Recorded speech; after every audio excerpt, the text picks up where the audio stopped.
جناب رسول الله صلی الله علیه وسلم آثار د قیامت بیان کړي، لیکن علی التعین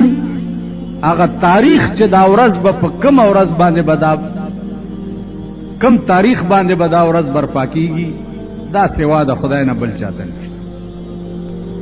روایتو کې راځي چې دا ورځ به د جمعې وي. قیامت چې په کوم ورځ برپا کیږي نو دا ورځ به د جمعې. الله دې امان راکړي چې اعلان د قیامت موشي او د جمعې ورځي او خلق چې ده ډرامو تا بلو پرنټونو تا دمانو تا ډمو تا وادوی او ناس پی او قیامت په برپاشي چې د دې قوم حال بسي.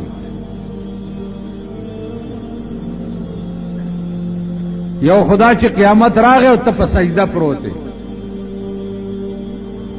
په مانځه ولاړې چرته الله الله کې قیامت راغی او ته ډمو ته ناست دی ډرامو ته ناست دی وی سیارونه ګوري د دې جمعې په ورځ لږ دې شي تم خیال وکړه. پاکستان حکومت ډېرې مهرباني کړې دي خو یو لویه مهرباني دام دا چې د ټول اتو ورځو ډمتوبونه جمعې ته راجمع کړي.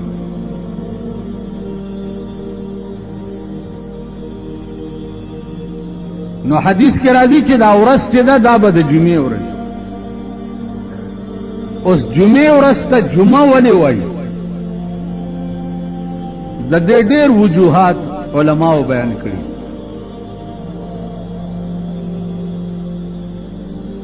یو وجه دام ده چې د آدم علیه السلام او د بیبي حوا ملاقات په عرفات کې شوی نو دغه ورځم د جمعې وه. عرفات میدان ته هم ځکه عرفات وایي چې هلته تعارف شوی و د بیبي حوا او د آدم علیه السلام پیژندګلي 300 کاله پس شوی نو هغې ته ځکه عرفات بیا د دې دا ملاقات چې شوی دی نو دغه ورځ یې تم د جمعې ورځ وه. بل دې ورځې ته جمعه هم ځکه وایي چې خلق پکې مانځه ته جماعتونو کې ډېر راجمع کیږي. خو لویه وجه علماو دا لیکلې ده چې دې ورځې ته جمعه ځکه وایي چې د ټول کائنات دنیا چې ده په دغه ورځ به راجمع شي او خدای ته به پیش نو دا ورځ به د جمعې. جمعې ورځ د خوشحالۍ ورځ نه ده او نه د ګډېدو ورځ ده نه د کنجرتوب ورځ ده. جمعې ورځ ډېره لویه د خطرې ورځ ده چې هسې نه چا قیامت پې برپا کېږي چې همدا جمعه نشي چل. عظمت یې بیا څومره دی؟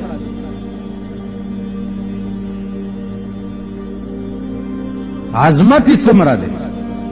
عظمت یې دومره دی چې د زیارت په ورځ نور پرېوتو نه رستو او د جمعې په ورځ نور پرېوتو نه مخکې په دې ټایم کې کم سړي نه ساه ووته هغه باندې به تر قیامته پورې د قبر عذاب نه وي.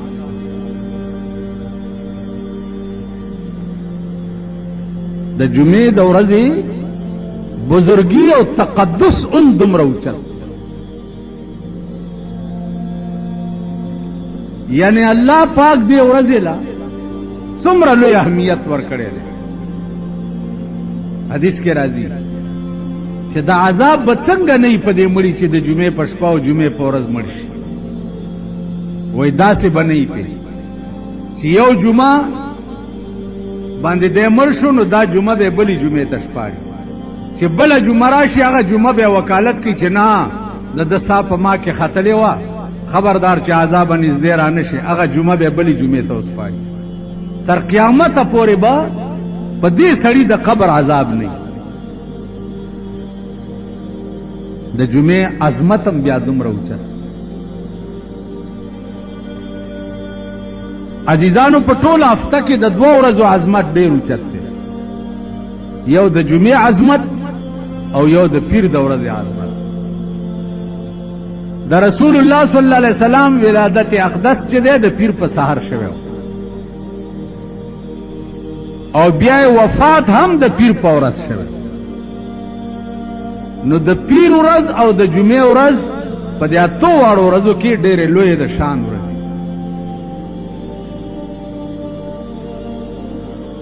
نو عزم دا کولو چې علی التعین تاریخ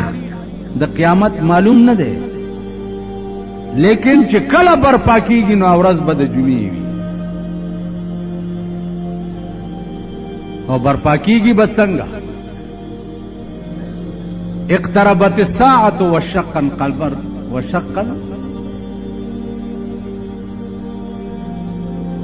اقترب ماضی صيغه چې الله دې یو شي د پاره وای د دې دا معنا ده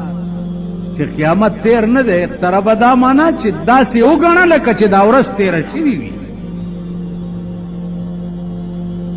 تیر شوی شی یقیني په نسبت سره راتلون کی شي تا نو اقتربای ماضی صيغه ځکه ویلا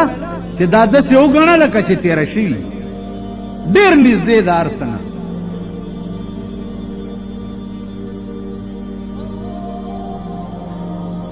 هیبت به څومره هیبت به دومره قرآن کریم د دغه ورځې هیبت بیان کړی دی یوم یجعل الولدان شیبا دا به دومره سخت ورځ دومره سخت ورځ وي چې د ډېر هیبت نه به الکان پکې سپینګیري شي الکان به سپینګیري شي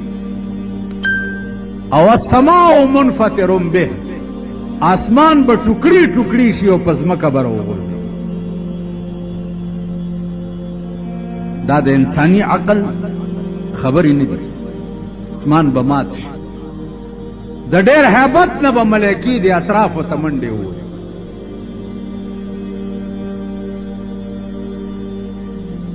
اسرافیل علیه السلام به شپېلی وغږوي په شپېلی کې به څه وایي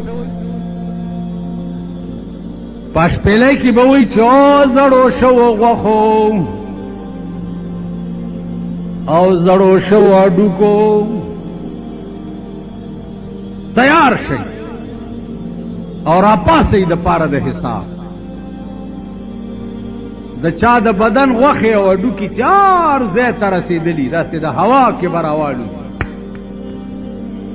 او جسم به مرکب چې دا څنګه یې داسې به جوړ شي او روان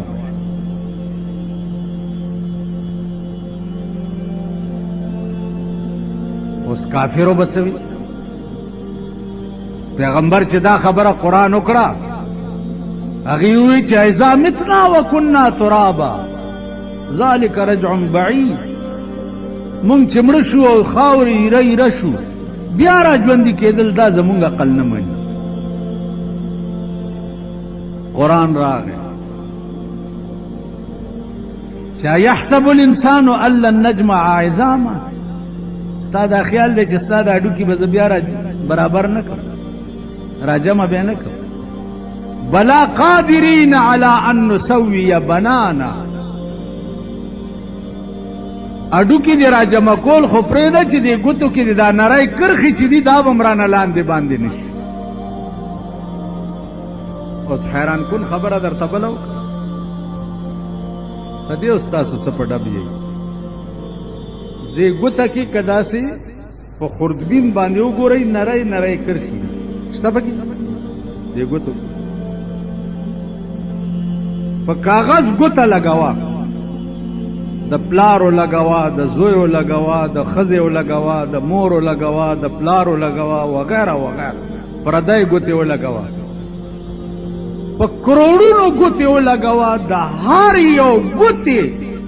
کرښې چې دي د یو بل نه به مختلف دا یو دا د ګوتو کرښې دي دا هم د یو بل نه به مختلف اوس وګوره بل حیران کن خبره بله وګوره ته سړی ستا ښځه ده بچی دي شوي دي صاحبه 8 شوي دي یا 10 شوي دي یا شپږ شوي دي یا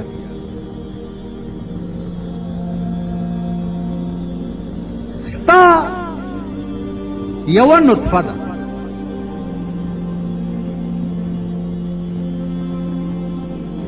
والسماء وخشا والطارق وما أدراك